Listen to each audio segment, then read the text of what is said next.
a test of the National Weather Service warning alarm tone. During potentially dangerous weather situations, specially equipped receivers are automatically activated to warn of the impending hazard. Tests of these receivers by this system are normally conducted by the National Weather Service every Wednesday between 11 a.m. and noon.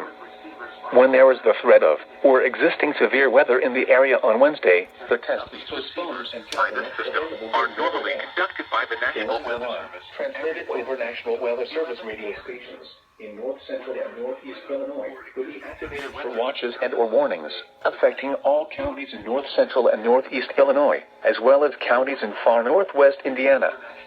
Reception of this broadcast and the alarm tone will vary at any given location. This variability, normally more noticeable at a distance from a given transmitter, will occur even though you are using a good quality receiver in perfect working order.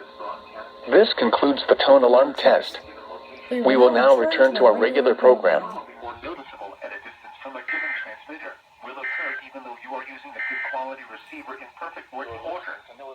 This concludes Side 58, serving Yorkville. We will now return to our regular program.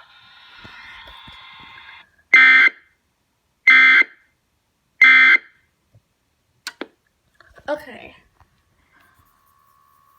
This thing went off. Now, this thing, I just realized the advisory light blinks to like the ELM tones. That's interesting.